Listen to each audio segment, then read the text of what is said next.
I'm Deepak Chopra. You're watching One World with Deepak Chopra, brought to you today from Deepak Home Base in New York City.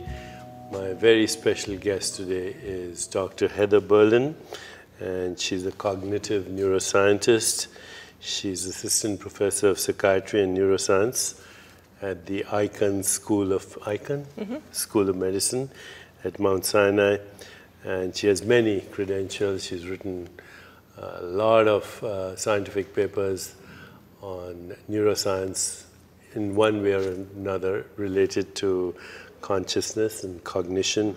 She's also has been a presenter on the International Discovery Channel series Superhuman, Showdown, and much more, but we don't want to waste time.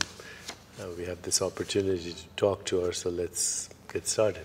Thanks for coming. Oh, it's a pleasure to be here. So I want to go a little bit into your background before you became a neuroscientist. Where did you grow up? I grew up on Long Island in New York. Okay. I think you once told me that your father is a physician. Mm-hmm. Yeah. He's an internist in private practice on Long Island, yeah.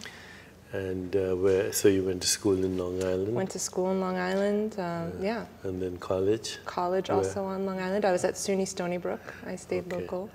And then you went into science. Yes. How did that happen? Well, actually, since a very young age, I was always interested in the relationship between the brain and the mind.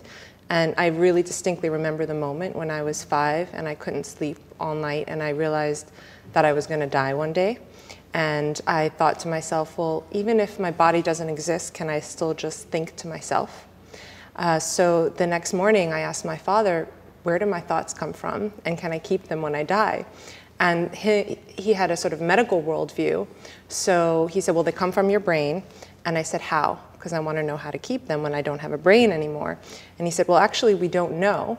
So I said, what can I be when I grow up to understand this? And he said, a psychiatrist. From the medical worldview, that was the closest thing he could think of. So from the age of 5, I always told people I want to be a psychiatrist because I want to know where my thoughts come from and how I can keep them when I die. Needless to say, teachers thought I was a little off. But yeah, it's been that has been my driving force throughout, is trying to understand this big question. Which is still the big question. Where do thoughts come from? Yeah, I still don't really know after many years. Yeah, it's still the big question. Yeah. Where does a thought come from, and after you've had it, where does it go?